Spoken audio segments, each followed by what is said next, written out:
Morning, everyone.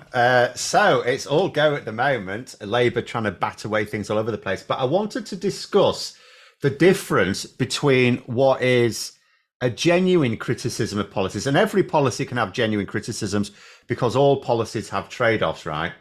And some of the hypocrisy that's coming out, and not all of it from the right wing, but I'm gonna highlight one thing first of all, though, which is so obviously the big thing you would argue is the pensioner winter fuel payments. I said at the time when they announced when Rachel Reeves announced this is like politically bold, isn't it? Um, this is going to cause a furore, and the way they've dealt with it, I don't think it's been at all brilliant. And there's definitely criticism of that, genuine criticism of that, as well as a load of hypocrisy. But I also want to talk about the early release of prisoners because we've had the Conservatives of all people whining about it when they were doing it themselves. And the reason they were doing it, there was no option. It's not like they chose to do it. They had to do it because the prisons were full, because what the Tories have spent the last 14 years doing is saying, oh, we should put more people in prison and put people in prison for longer. So they've increased the number of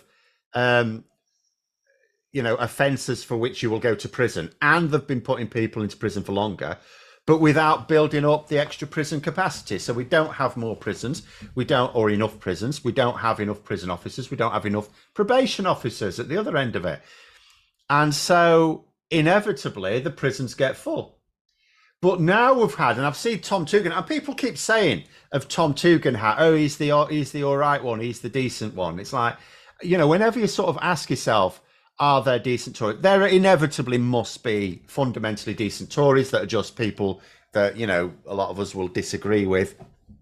But it's really hard to make the argument when the likes of Tom Tugendhat tweets out yesterday that Labour, for example, are releasing domestic abusers early, which is misleading. So what's happening here is Labour had said well in advance they're not cutting short the certain sentences. First of all, when we talk about releasing early, let's be clear about what we're talking. Ordinarily, as long as you behave yourself inside, you are released halfway through your sentence. So if you're sentenced to 3 years in prison, as long as you behave yourself, then actually you're going to be released after 1.5 years. So you serve 50%, right? And then the rest of it is out on license. Obviously, if you misbehave outside, you're straight back in. That is the incentive to sort yourself out in prison, right? So what we're talking about is releasing people having served 40% of their sentence. So we're not talking about people going inside and a month later they're back outside. It's 40%. So if you have been sentenced to 3 years in prison and you're going to be now, you're effectively going to be released a few months earlier than otherwise would have been the case. But also Labour had ruled out certain offences, including domestic abuse. So people are not being released early, or rather they're not having domestic abuse sentences cut. And so why are they making this point that domestic abusers are being released early? Well, there are some people who will have committed domestic abuse offences and other offences. And there are some people that have been identified that have been released early that are domestic abusers, but they're not having their domestic abuse sentence cut short. They've already served that. That's done.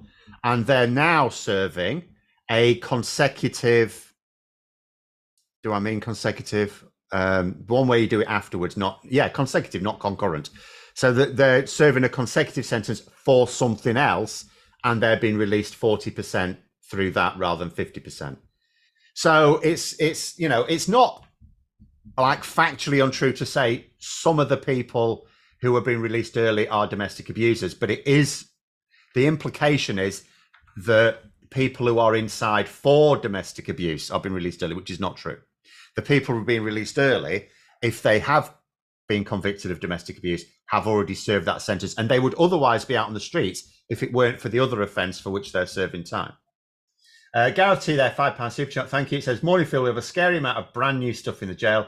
Feels like they're recruiting anyone, violence is through the roof. So inevitably, right, so I mean, I don't have, I don't pay careful enough attention to the details in prisons, but inevitably what's going to happen if you've got to massively boost staffing in anything, you could. It's like when the Conservatives, after 14 years of cutting police numbers, suddenly thought, oh, we're going to look a bit bad here. Yeah, we need to be able to claim there's more police officers and when Labour in power, we have to recruit a load.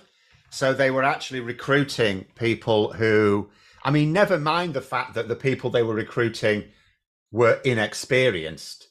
So you're flooding police forces with lots of inexperienced recruits. Some of the people they were recruiting had already failed the entrance requirements. Effectively, they'd failed the whatever you want to call the scheme for being selected. Some of them were actually had criminal records, which is not great for police officers. Some of them had addictions and stuff. So there was various reasons why a number of the people the Tories were recruiting were unsuitable. But the same would apply to any government. If you've suddenly got to boost the number of staff, I suppose inevitably you're going to end up having to lower standards, really, aren't you? But then there's the other side of it, which just doesn't get talked about enough. Even if that doesn't happen, just the fact, if you have a sudden influx of recruitment, like when you have someone new to the job, they're mentored, aren't they? Like in any profession. I was as a teacher. When you've got a brand new teacher and they've just qualified, they get a job in a school, they have a mentor, another teacher who spends a bit of time with them, makes sure they're all right. And that, so you're putting a load of strain on people, and probably a lot of that mentoring isn't going to happen when you have a sudden influx as well. But there we go. Gareth there saying we have a lot of licensed RE calls. 40% of the population are recalls, who are often recalled for trivial matters to make probation life easier, passing on a problem. Well, that's the other problem. There's not enough probation officers either. I mean, here's the thing. So in terms of genuine criticism and not, so in terms of the early release, it's there are genuine criticisms of it. There's nothing that can be done about it. It has to be done. Because if prisons, not just a prison, but if all prisons are full, which they were, if prisons were full, then you've either got to stop sending new people there or you've got to release people who are there more quickly. It's really, the mathematics is actually really simple to understand. But there are still some genuine criticism. One genuine criticism is some of the victims of crime are not being told that the person who committed the crime against them has been released early. That is inevitably, I suppose, probably because of the lack of staffing in probation. I think probation services have said they don't have the staff to sort this all out properly. So I think and the other thing that's going to annoy me, and this is where there's going to be some hypocrisy coming out, inevitably what's going to happen, you talk about reoffenders.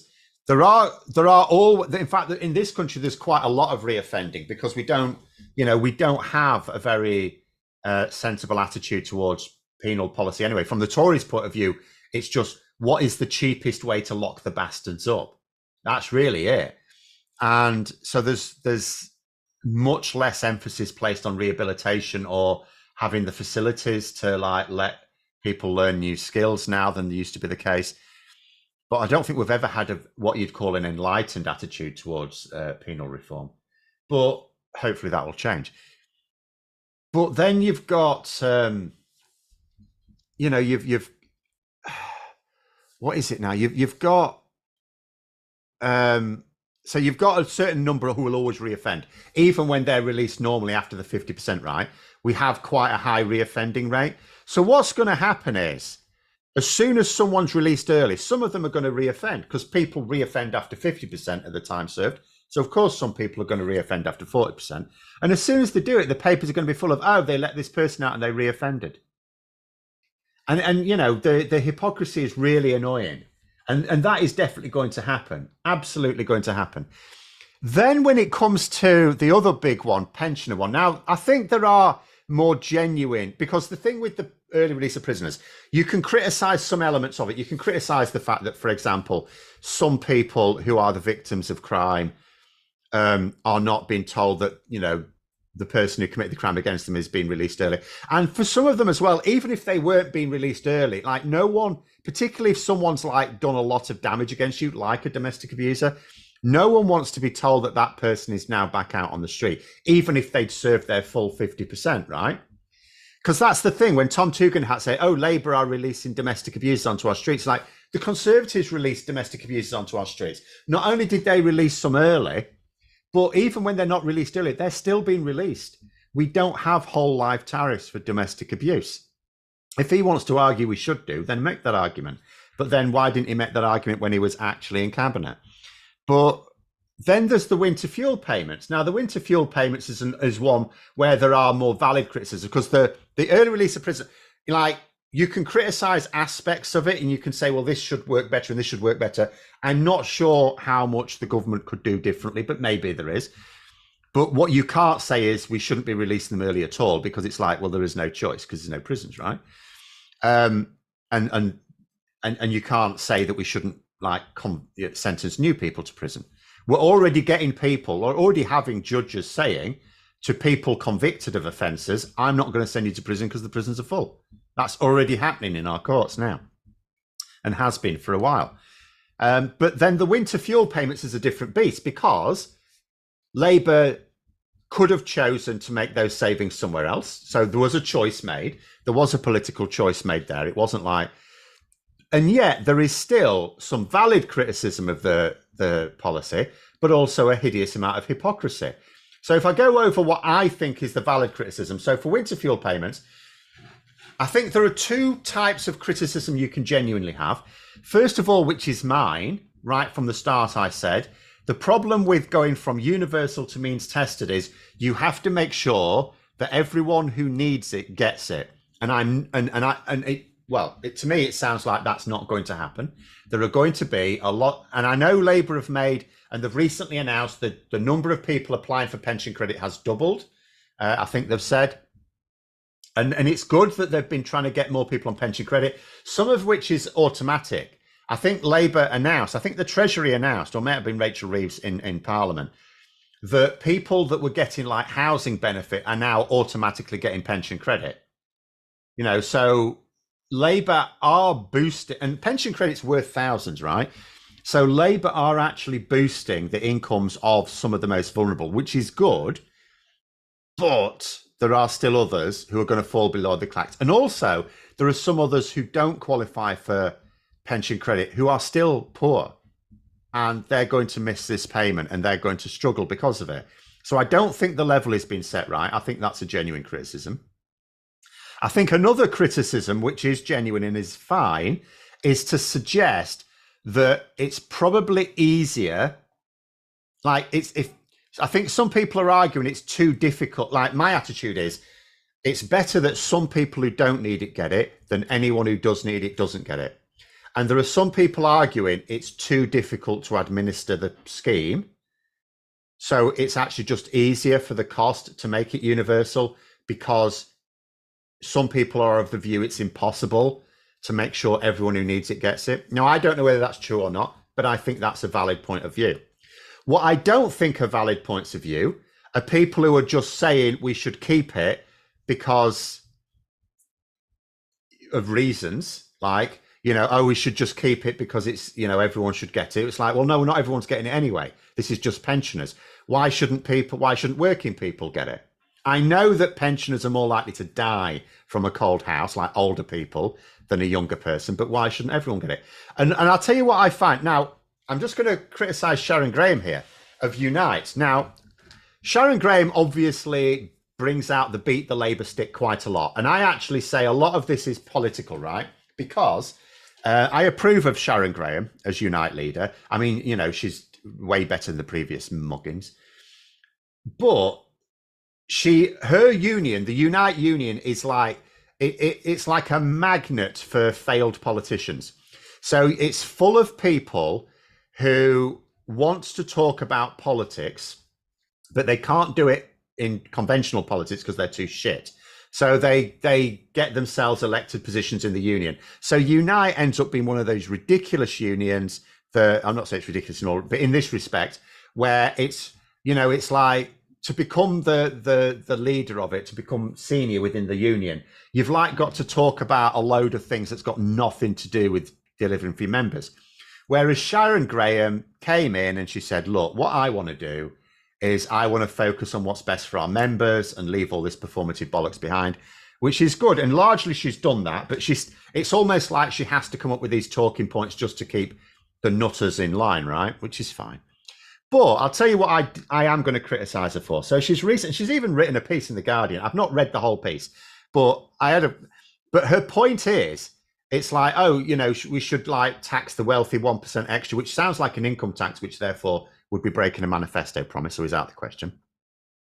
But she's arguing about letting all pensioners have this this universal benefit. And I'm thinking, right, well, first of all, I have a problem with any union who's swimming outside their own sea. Unions, you can't say unions shouldn't get involved in politics because unionism is inherently political, but it should be focused on workers' rights.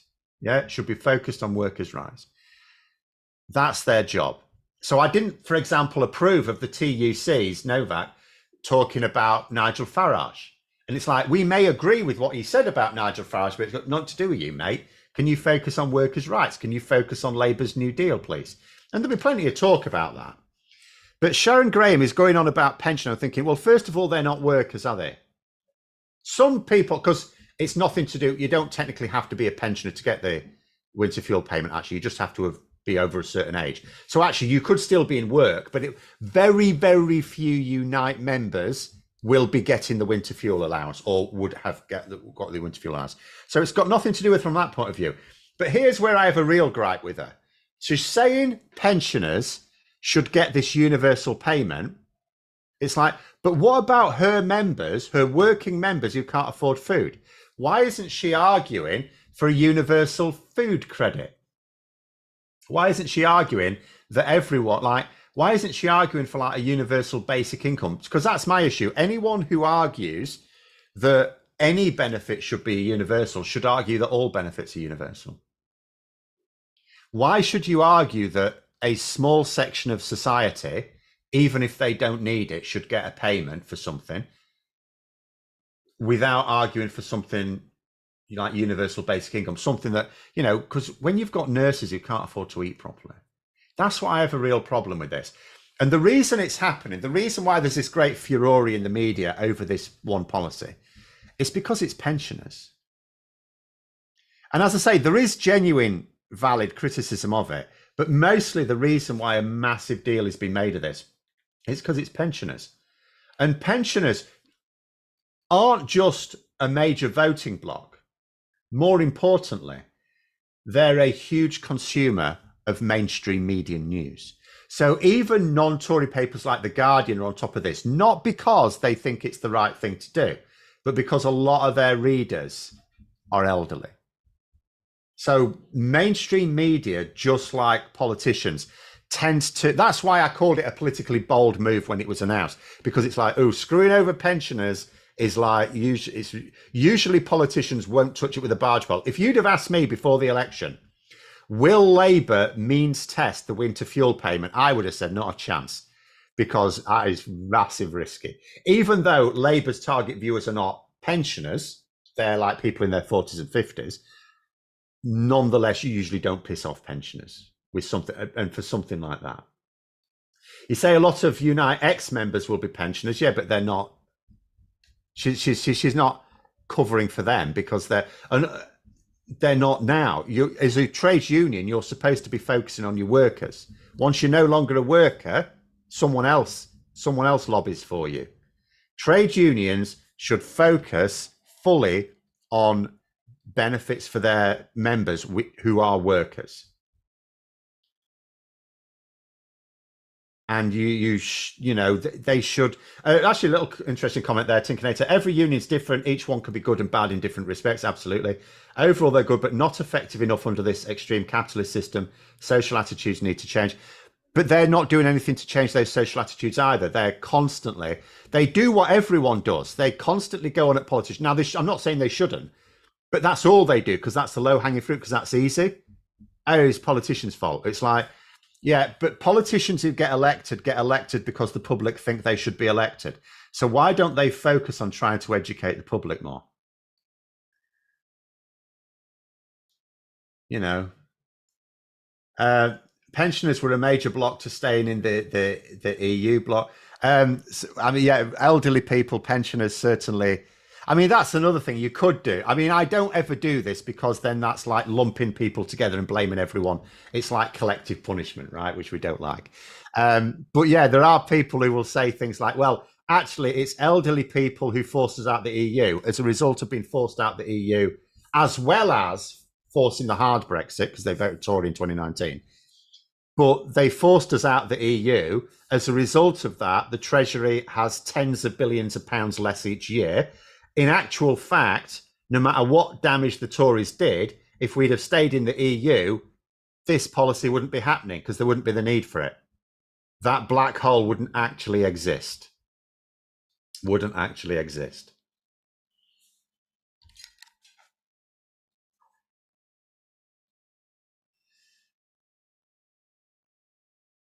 He says it's completely incorrect. Unite is a community organisation has members that aren't in work. How on earth do you not know this?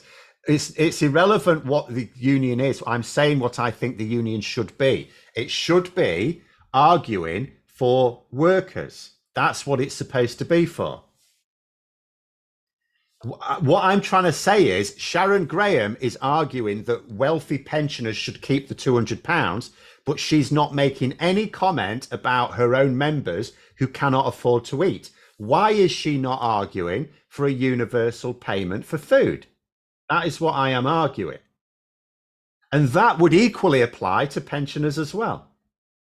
That's the hypocrisy of it. She's doing it because it's an easy talking point. She's doing it because these nutters in her party, it's like a party, in her union that are needed to secure her position at the next election as well. She's just doing it. She's got to do the beat the Labour stick, and this is low hanging fruit. It's something that's very talkable. It's a talking point at the moment. So she's weighing in on it, but I find it offensive when a union does not focus on their members. Like, I'll give you an example. As a teacher, right? Teachers is one of the most heavily unionized professions in the country. Almost all teachers are members of a union. Now, you need to question why that is. What value do teaching unions provide that people who, like Unite members, for example, and you pick a profession that Unite is particularly prominent for, it's much lower rates. It's usually something like 30 or 40% as a good rate.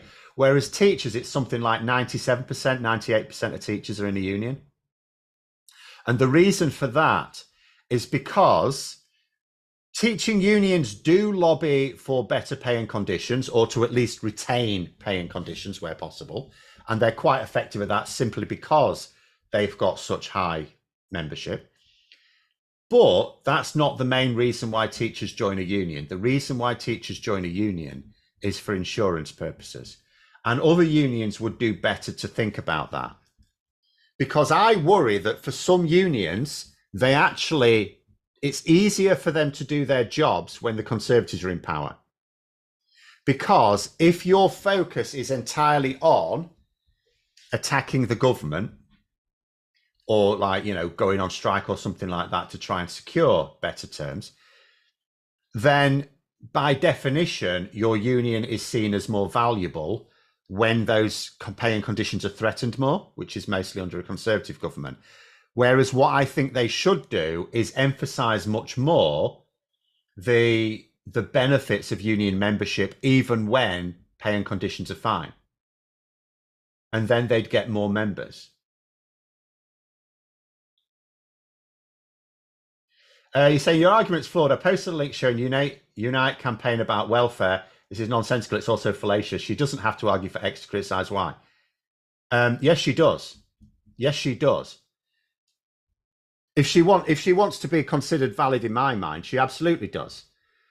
Because what she's doing is she's not standing up for workers who are struggling. She is standing up for wealthy pensioners, right? She is standing up for people like Theresa May and not a nurse who can't afford food. I'm sorry, you do have to, if you're going to argue for, you have to actually make sure you're more holistic in things like this. It's a bit like, you can't, if we talk about like the Gaza Israel thing, you've got some people who say they're pro-Palestine, but they're not really. They just want Jews murdered. And you have some people who say, well, they're just standing up for the Israeli people who were murdered, but they're not really. They're Islamophobic. And so in a situation like that, where there's people like that on both sides, you actually, whenever you talk about it, you have to make clear that you are supporting the innocent victims of both sides. Otherwise, you are going to be accused of being on one side, not the other. So there's a £10 super chat from Tinkinator there saying thank you. It says, means testing always costs more than it saves. Such nonsense. We need more universal income schemes anyway. UBI would be the step in the right direction, not adding more hassle for pensioners. So that is what I mean about that is a valid thing to say, but you need to be saying that there should be more universal help. We've got people who are starving, and that shouldn't be the case. People in work, people who can't feed their kids. That should not be the case. And it offends me. A union is ultimately, they cannot claim to be standing up for workers when they don't stand up for workers. I don't understand how people can't see that.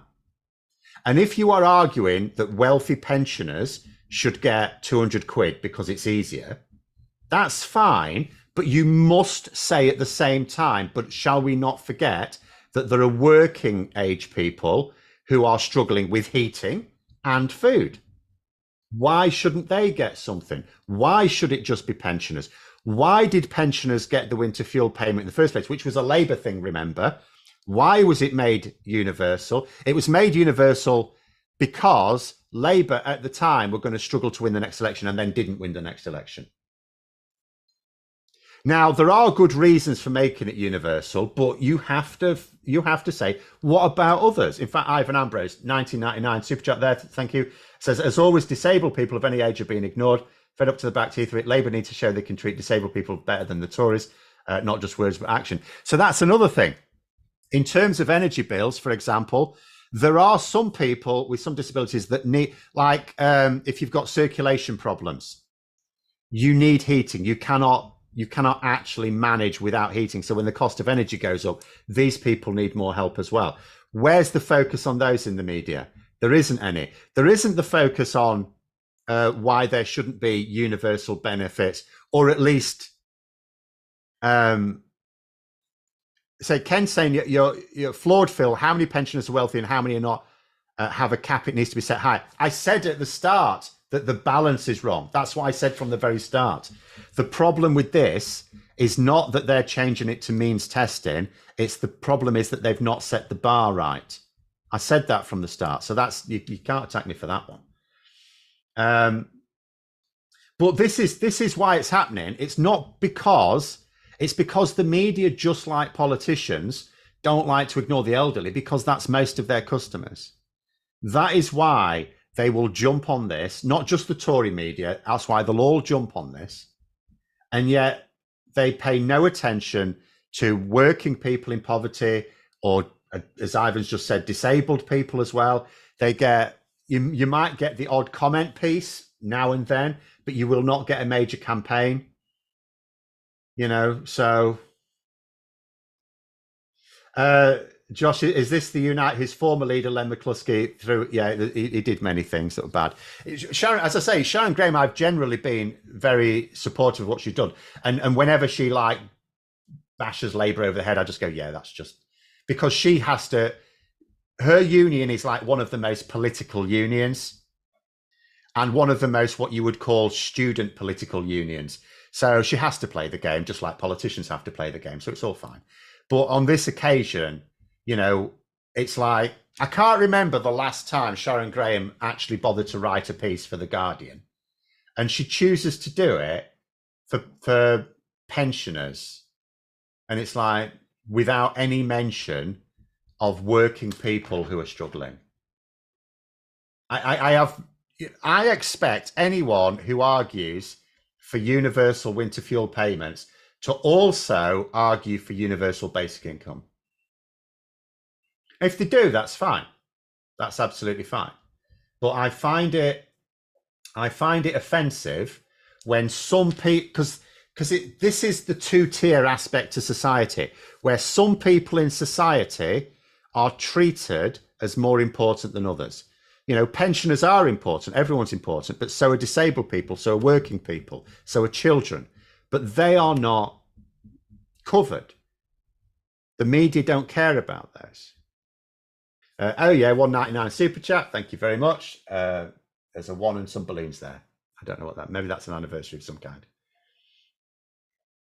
Why does it matter that wealthy pensioners get money from the government? Just tax them more than they receive in benefit payments. It's simple. It's not though, because how do you do that? The obvious way to do it is income tax, but Labour had to promise not to raise income tax, and they did have to promise not to raise income tax, because if they didn't do that, the Tories would be saying they will be whacking up. Remember how the Tories behaved as it was. They were saying that Labour were going to have taxes on all these things. Anything that Labour hadn't specifically ruled out, the Tories claimed, oh, they're going to put that up. They're going to have a tax. They're going to have a tax on breathing. They're going to have a tax on like having 2 goldfish. They were coming up with all sorts of mad things that Labour were going to tax that they haven't been and that they're not going to. Actually, some of the taxes they came up with sounded quite good. They should do that, but they're not going to. So if Labour were not absolutely clear that income tax would not go up, the Conservatives would not only be clear, and you could argue, so, well, but what if they were clear that they would only increase the upper rate of income tax or something? It's like, no. If they couldn't explicitly rule out an increase to income tax, the Tories would be claiming, and the Tory media, obviously most importantly, that they'll be increasing income tax everywhere, and they'll be increasing it a lot. You know, so they have to Labour always have to bend over backwards on this. So they have to rule out increases in income tax, which is a problem because income tax is a huge chunk of tax revenue.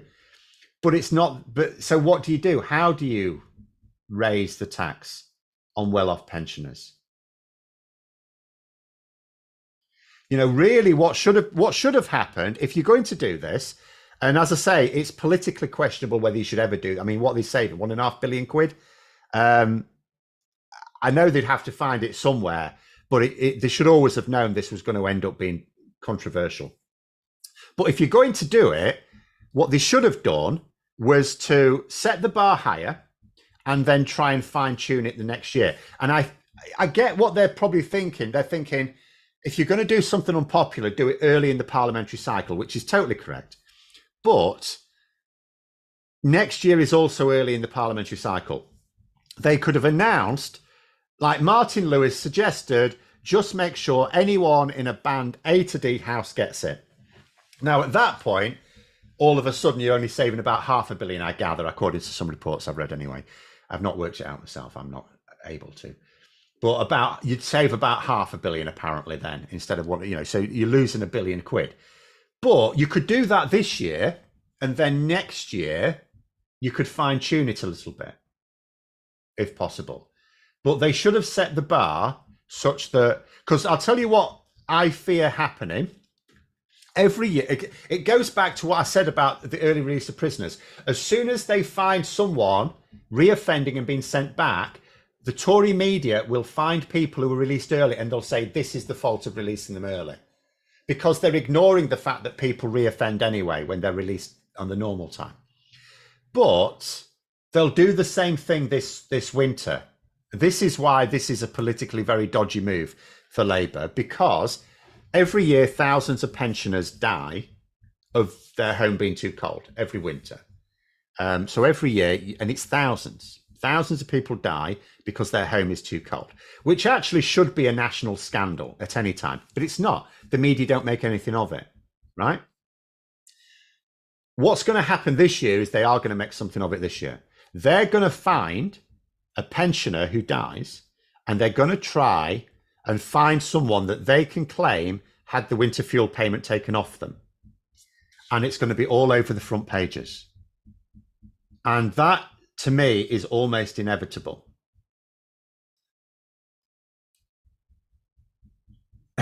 But anyway, there we go. I don't think either Lynch or McCluskey are advising Starmer on anything at the moment.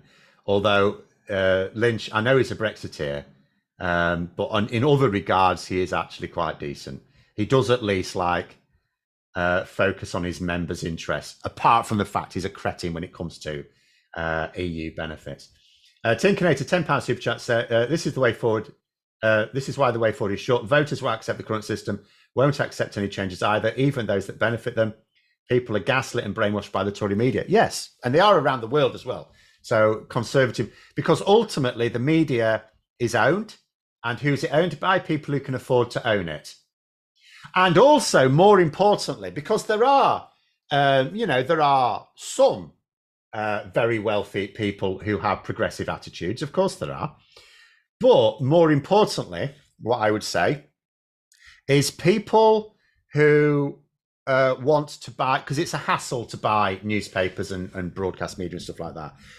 It's not always easy to make money with them. It is a hassle. It's certainly not the best way to make money.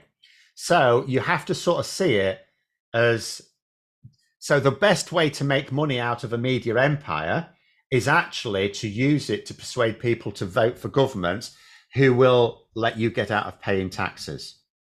So that is the real value of owning the media.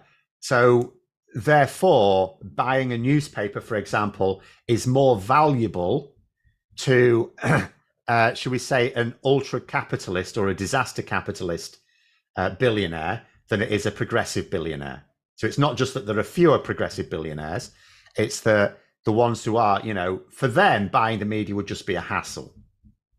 Whereas for someone, the likes of, Fred Barkley and Lord Rothermere and people like that, the benefit for them is they can make money out of their media empire. It's not easy, but mostly it's because they persuade the public to back moves which make their other business ventures more profitable.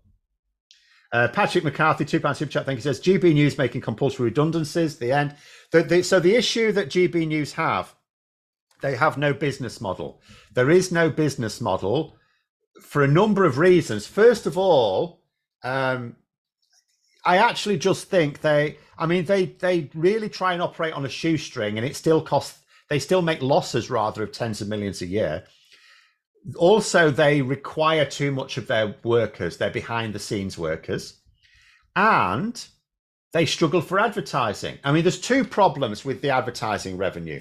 First of all, advertising revenue is just down. So we have gone well over, sorry, but it was a really good discussion. Advertising revenue is well down. In general, it is for me, it is for ITV. ITV were complaining about it last year because the knackered economy and everything like that, advertising budget's the first to go.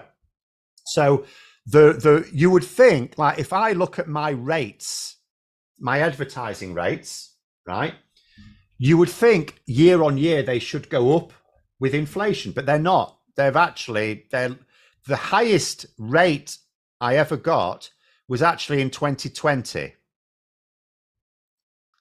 No, that's not true. Sorry, 2021. Read it right. Behave yourself. So 2021. But also, GB News have an extra problem in a lot of advertisers boycott them. So, which I think is down to hope, not hate, largely. But nonetheless, a lot of advertisers boycott them because of their hate messages. And as a result of that, because advertising is based on an auction, if you've got fewer advertisers wanting to auction those advertising slots, it doesn't cost them as much. So GB News will get a very poor rate of advertising revenue. So they don't have a workable business model. Now, if you've got someone who wants to just chuck money at it in order, because it can be effective at getting its messages across, it's probably less effective now that Labour are in power. I would argue GB News was more effective because it could get senior members of the government on their shows. Now they can't. They're going to be less relevant. But there we go. Overrun bonus. Good debate. Thank you. Paul Ewan, 199. Yeah, it is. We have run over massively. I'm sorry for that. I've actually got to get off somewhere as well. But thanks for coming on, everyone. It was a really good discussion. Things like this are really excellent, I think. Don't forget to click the like button and subscribe. Have a great rest of day, everyone. And until next time, I'll see you later.